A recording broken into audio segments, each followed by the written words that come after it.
question for you, Doc? My question is for Andy and Todd. I was just wondering, You have to start do again. you ever plan on being friends again, and are you going to stop time soon? What? Friends with who? It sounds like Russell Newberry? I'm still Russell's friend. We don't want to see the bashing on we don't call anybody. We don't call each other anymore. And his fans hate us on the internet or whatever. I don't go to the internet anymore. I never was. I never had a computer. About 3 years ago, I got a computer. Reached in on my computer 5 or 6 hours a day. I could rode my bike. So I threw my computer out the window and crushed it. And I've lived without one this many years. I don't need one. So they can say whatever they want and do whatever they want. But I love Russell. I hope the best for Russell. And, you know, the deal is you got to realize we're all human beings, and I never wanted to hire Russell in the first place. And Andy never liked Russell. And now I kind of wanted to work with Russell. Wait, you said we want to stop the bashing. We're all human beings. No one's trying to bash nobody, but everybody wants their story told. Yeah, so it's better for TV than another guy we hired, but that's not what we don't wish any real ill on anybody, and we're not here to bash anybody. And at the end of the day, you know what? If we sit there, the very first time the camera guy was on me, it was Pat. About 2 hours in, he goes, you know, this is all crap. He goes, you're totally self-editing on me, Chief.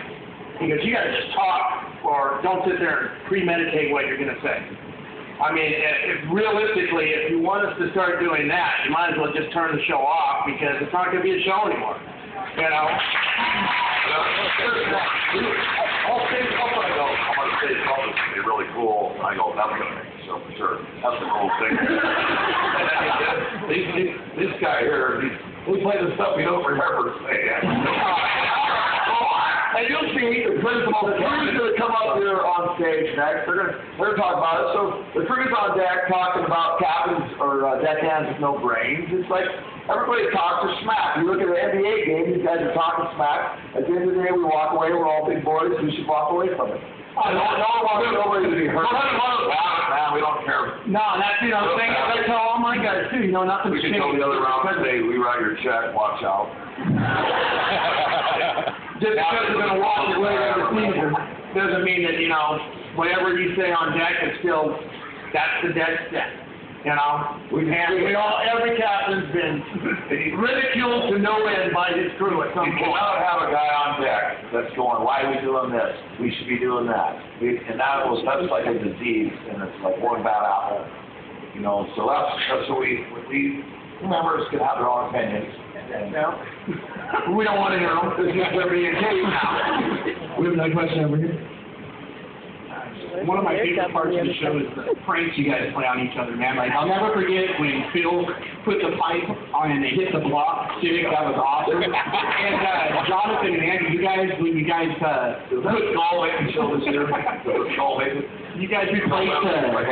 replaced the pot with the pickup truck. That was awesome. I'm Phil. I got us in trouble by the way. These guys are filming me, and I have to look through the wheelhouse window for a long time, and I'm watching the fifth member of Sig's boat go behind me through the wheelhouse. And I know all my guys are at the bar are going, and they go, no, you can't leave this till sun. I'm going, bullshit. These guys turn our water blue, so we all look like Smurfs. Long enough doesn't make the show, but that never ends out there. This is not for TV. This has been going on since the beginning. That's why I'm not allowed on either of their boats without an escort. It's true. It's a shame how much we can't put on. You know, 45 minutes seems like a long time or an hour show. But man, we're packing it in. Like, you can't believe it. I have this bleach, and I dyed all my crew's hair orange slowly throughout the season. So they look like the Reagan gang. When my brother was a kid, he was always chewing Copenhagen, and we put X-Lax in the dip. You know, it took him a few days. I was like, how many put X-Lax in the whole time? I made everyone hot chocolate, and they all have X-Lax. John made me a couple of hot chocolate. If you're smarter, you gotta be smarter than that. Why wouldn't you make it? I wouldn't drink a cup of hot chocolate if you made one. You're John. We got a question over here. Mark.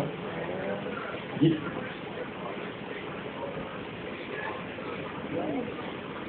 you hear that? That's your relationship with the other skipper? It was bad, sort of, sometimes, and then now it's better. What was that? Well, they like got jealous, and you guys sold out.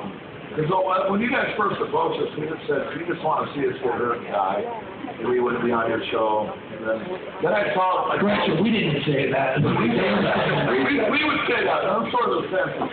And then while they saw the show, they go, wow. And then, so they're sort of haters that, hey, movie star, you couldn't even walk into that car without somebody want to kick your ass at the end of the show. And now they all want to be on. Now they want to be on. And now the guys have apologized directly to us. And they're like, they go, yeah, we were mad because their daughter wants our autograph. Yeah, and they do the same thing we do. They do the same damn job. You got a question, Wayne, Doug? Yeah, I'd like to know, when Captain Phil first died, how long it was before they notified you guys? I was, Dan was there. I was there for 9 days. The kids were with him. The season was so bad last year. It was blowing northeast 40. It was minus 20, middle of the night. We're laying on our side. Our rails underwater. We're taking salt water on our fuel. We're panicking. I know my brothers are going to come through. We're going to save the boat. We're going to get these pops off. And when we got to port, I go, I'm getting off this ship. And I've done this for 30 years. And I was scared. And I don't want to get in that rubber raft. I'm not gonna. I would go down with the ship. I think I'm not gonna get in a rubber raft. I'm in trouble on the 100-foot steel boat. So I flew home, and Andy called me right when I got home. Phil's on his way home, so I was in the hospital with Phil, and he told me go. I was gonna go to the NASCAR race, the Daytona 500, and Phil says go to the race. I'm gonna be fine. He was fine. He was sitting up in a wheelchair. He was doing great. Miracles were happening. And he got to, his kids, and he got to take care of business. And then I flew as soon as I landed, Josh calls me up and says, Dad's gone. And the next morning. And it was good. Well, on the boat, the communications are a lot slower, too. So I was one of the last guys out there. I was kind of having a crappy season. And so we got a call from Josh that his dad was in the hospital. And then we heard, oh, it's getting better, it's getting better, it's getting better. So you're out there still trying to do your job, keep your guys safe. But all at the same time, we're worried about Phil. The whole fleet took a moment of silence. And then, we all, it took us back. So then we heard he's better, he's going home, and I'm expecting a call from Phil. And so the next phone call I got was from Josh. So, we're trying to keep our guys safe. When stuff like that happens, it sucks. It's always delayed out there. No, sometimes it travels through the fleet, things like that. This time the camera crews have their own colors.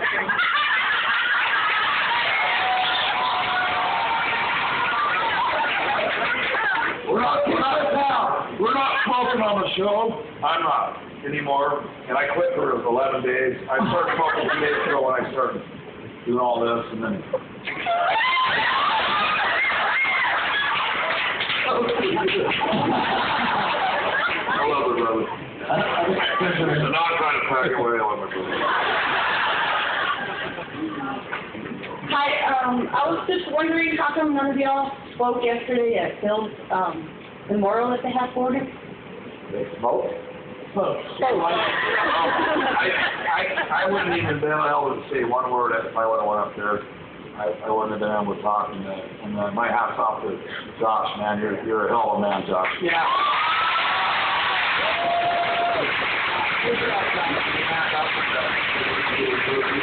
That was very classy, and I think everybody.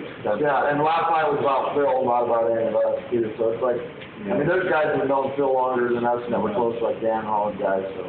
Rest in peace. Well, rest was my Phil's vocabulary, man. But it's true, like everybody says, oh, the boys and the kids, but what you did, that was man. That was man. It was awesome.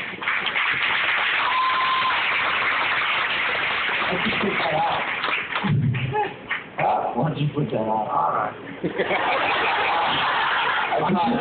I'm just saying. I'll pick it up.